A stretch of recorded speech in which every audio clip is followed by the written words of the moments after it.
Hello, I'm Lawton and I'm here to take a look at the latest features in DxO's Nik Collection 6.3. This is a two-part video, and in this first part I'll take a look at what I'll call the Nik Collection's corrective plugins. These are plugins designed to fix common image problems. I'll look at the Nik Collection's creative plugins in the second video. So what are these image fixing plugins? They are Nik 6 Define for noise reduction and Nik 6 Sharpener, both of which have been brought up to date in Nik Collection 6.3 to match the local adjustments and interface design of the other plugins. I'll also look at Nik 6 Perspective for correcting perspective and distortion issues, and Nik 6 Viveza, which offers both global and local color adjustments. Starting with Nik 6 Define, this is an effective noise reduction plugin that now matches the rest of the Nik suite, with local noise reduction adjustments that can be modified directly or in a sidebar. It also has DxO's latest control line tool. Define has rather been left behind by the latest raw AI denoising tools, but could still be useful for enhancing JPEGs from older noisier cameras. It's certainly effective at removing noise, but cannot recreate or replace missing fine detail and textures in the same way as newer processes. This does mean that you have to carefully balance noise reduction against detail loss with this plugin. When you send a photo to Define from Lightroom or Photoshop, it will automatically create a noise profile using specific areas of the photo it thinks offer a characteristic noise pattern for that image. You use the controls in the Measure Image Noise panel to move or resize the profile area or add others. With your image profiled, Define then applies the default level of contrast or luminance and color noise reduction. Contrast noise tends to be the trickiest, because this is where you start losing fine details and textures if you push the noise reduction too far. The default settings are quite strong, so you may want to lower them or use selective adjustments. This is where Define starts to show its worth. Its global noise reduction is perhaps no better than you could achieve directly in Lightroom or Photoshop, for example, but it offers very quick and effective viewpoint local adjustments. With these, you can remove noise reduction from specific areas and change the noise reduction levels in others. Now for Nik's PreSharpener and Sharpener output. Yes, there are two of them, because the sharpening plugin in Nik Collection 6 is actually two processes. It splits sharpening into a PreSharpener tool and a sharpener output tool. It takes an old school approach to sharpening, which, quite rightly, separates generic sharpening just to improve the fine detail in soft looking images, and output sharpening, which for best results should be optimized according to your output device. Sharpening is basically a visual trick. It increases the contrast around object details to make them appear better defined. It's extremely effective, and photographers use it all the time. Digital cameras automatically apply a level of sharpening to in-camera JPEGs, and RAW processing software does the same with RAW files. This is the job that Nik 6 PreSharpener does, enhancing the details in images even with JPEGs and already processed RAW files, and it does a terrific job. This image looks a little soft under magnification, but if we open it in Nik 6 PreSharpener, there's an immediate and obvious improvement, even with the default settings. We can adjust these to increase or reduce the effect, or use DxO's local adjustment tools to target specific areas. The sharpening is very effective, with few artifacts. You might be able to get similar results in Photoshop, Lightroom, Affinity Photo, or other photo editors, but Nik 6 PreSharpener goes further. It has a slider for adjusting the balance between detail and area sharpening, and DxO's control point and control line adjustments for sharpening specific areas with specific sharpening settings. But the sharpening applied is generic and not optimized for specific display media. That's where Nik 6 Sharpener output comes in. The kind of sharpening you need for an A3 sized inkjet print, for example, is different to that for a 6x4 inch print or on-screen display. These need different sharpening settings to get the best impression of sharpness in these different situations. This plugin is more specialized and technical, but if you want the best looking images for different print sizes and displays, it could prove invaluable. Output sharpening is often overlooked, but it's important today as ever. With output sharpening, the key is to first create a version of your photo that's already resized for the output device.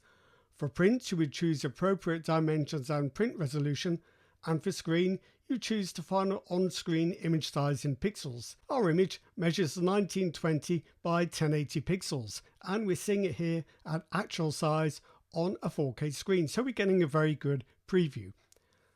In Sharpener Output, you select the output device in the sidebar. For prints, you have to enter further printer details. Nik Sharpener Output offers sliders for adaptive sharpening and creative sharpening. You can juggle the settings, but both are required.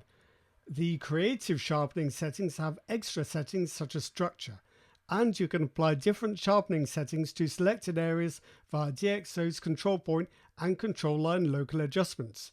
You can even blur areas with the focus slider. The next plugin I'll look at is Nik 6 Perspective, and this is designed to correct converging verticals and other perspective issues in photos. If you're using it as a plugin or external editor for your regular software, then it may not add very much to the perspective tools you already have. Both Photoshop and Lightroom have their own very effective perspective correction tools. Nevertheless, Nik 6 Perspective does have a few other tricks worth taking a closer look at. Launching Perspective from Lightroom does make its top distortion panel somewhat redundant. This is purely for your lens corrections, which you've probably applied already. It really only works on original JPEGs opened directly in Nik 6 Perspective, and if you use it as a plugin, your host software will almost certainly have applied lens distortion corrections anyway. You can use the arrow alongside the panel heading to shrink it to just the title bar so that it's out of the way. The perspective panel is where the magic happens. You can just click the auto button to have perspective correct both horizontal and vertical perspective, or use the drop down menu to choose which you want to fix. Vertical perspective correction is usually the most useful. All perspective corrections will crop off parts of the image, though you can switch to the crop tool to decide which areas are cropped. Nik 6 Perspective is very quick at applying automatic corrections to vertical or horizontal perspectives, and the results are almost always spot on. You might prefer it to the tools in your regular software. It also goes rather further, offering correction for volume deformation, local reshaping of individual objects or areas, and a tilt-shift miniature effect. Volume deformation sounds technical, but it's the stretching effect you see with wide-angle lenses at the edges of the frame. It makes vehicles look elongated and people flattened and wide. It's not a good look. Users of ultra-wide lenses might have got used to putting up with this, but Nik 6 Perspective can fix it with a single click. Lastly, let's look at Nik 6 Viveza. I've included Viveza in this roundup of the Nik Collection's corrective tools since it's a kind of crossover plugin that's somewhere between an image fixing tool and one for creative effects. The easiest way to think of Viveza is as a dodging and burning tool, but for colour, not black and white. It uses DxO's viewpoint and control line local adjustments to offer precise control over colour and tone in specific areas of your image. This is alongside global adjustments to brightness, contrast, saturation, structure, warmth and more. Nik 6 Viveza also comes with a selection of presets, so that you don't have to start from scratch with your adjustments. These presets can include not just global adjustments, but pre-configured control point adjustments too, so that the Adjust Sky preset, for example, has a group of control points for adjusting blue skies. I've used the Adjust Sky preset on this image to try to bring the scene to life. It was taken on a hot summer day when the light was quite hazy and flat. The preset adds pre-configured control point adjustments to the sky to make the blues darker and add some colour. Some of these lie over clouds rather than blue sky, but it's easy to reposition them and make them larger or smaller. Viveza doesn't necessarily do anything you couldn't achieve with the tools in Photoshop or Lightroom, for example, but it might take you longer to work out how to achieve the same results in those programs. Viveza's strengths include its fast but highly controllable viewpoint adjustments and the intuitive way you can experiment with image enhancements. For example, the buildings on the left side of the river are in shadow and look a little cold and dark. This is easy to fix by adding a control point to the stone embankment and increasing the brightness and warmth values.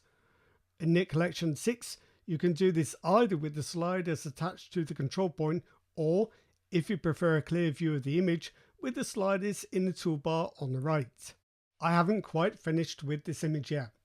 If we swap back to the global adjustments panel in the sidebar, we can enhance the image as a whole. What it needs to really bring it to life is a little extra structure, which adds definition to object outlines and a contrast increase to cut through the haze. I've exaggerated the effect a little so that you can clearly see the difference Viveta has made. DxO's local adjustment tools are unlike any others, but once you've got accustomed to the way they work, they are remarkably effective. Where Lightroom now has very clever AI-driven subject masking tools, the manual tools in Viveta can be just as quick and offer much smoother blending of adjustments with the surrounding areas. So that's it for my quick tour of DxO Nik Collection 6.3's corrective plugins. In part 2, I'll take a look at what its creative plugins can do, and that includes Nik 6 analog effects, color effects, HDR effects and silver effects. Thanks for watching.